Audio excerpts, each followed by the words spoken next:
cadre du cycle de concerts consacré à Beethoven, Tout sur moi.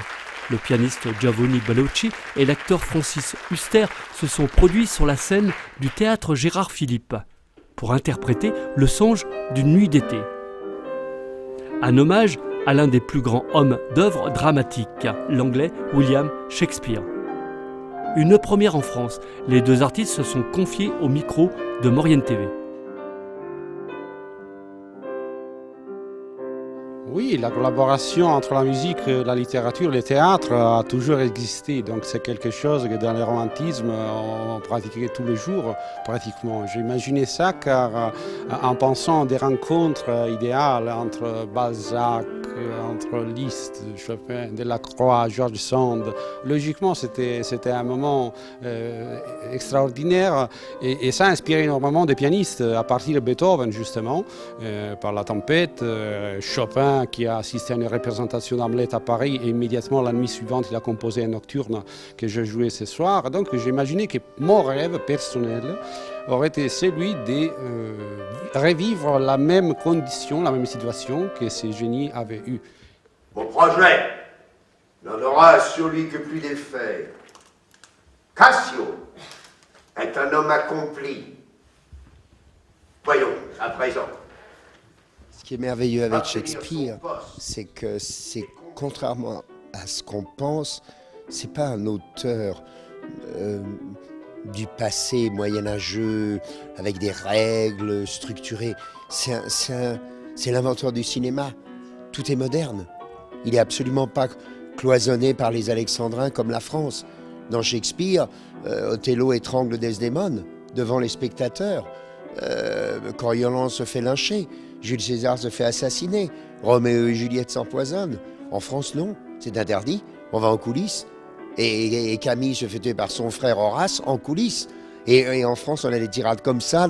Voilà ce qui s'est passé. Il s'est passé. Et on ne voit rien de la vraie vie jusqu'à la fin du 19e siècle, avec les romantiques. Alors, ce qui est formidable avec Shakespeare, c'est qu'on a l'impression à chaque fois qu'on le joue dans sa langue théâtrale, donc dans son parcours, justement comme au cinéma, qui doit être d'un naturel, mais avec une puissance physique, parce que sinon c'est pas du Shakespeare.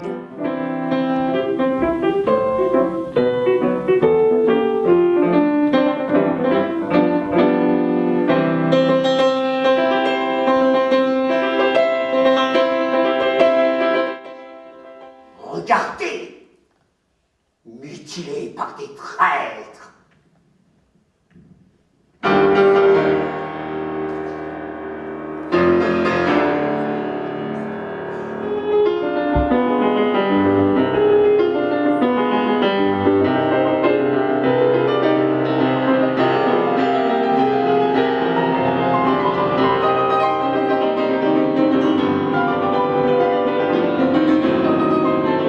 Et ce qu'il y a de formidable avec Giovanni Bellucci, c'est que, comme c'est un des 10 plus grands pianistes du monde, dans un répertoire qui demande à la fois énormément de virtuosité, mais une force physique incroyable, on est dans Shakespeare. Moi et vous. Je pense que n'est pas au hasard que j'ai pu avoir une certaine imagination concrète, c'est grâce au fait d'être envahi, je dirais, par l'interprétation de Francis Huster. C'est ça qui est extraordinaire. Et je pense que c'est une façon aussi de créer pour moi une nouvelle vision de l'art du piano.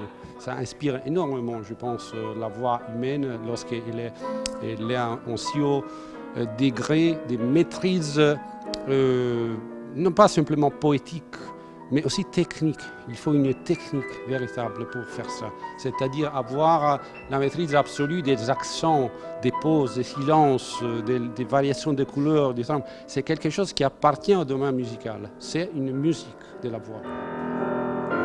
Si Shakespeare était vivant, lui saurait écrire la pièce qui nous manque en ce moment par rapport à tout ce qui se passe dans le monde. Parce qu'on a l'impression, comme il le disait lui-même, que le monde entier est un théâtre. Et on a l'impression que là, c'est plutôt une tragédie de Shakespeare noire et sombre. Et j'espère que le monde va s'en sortir.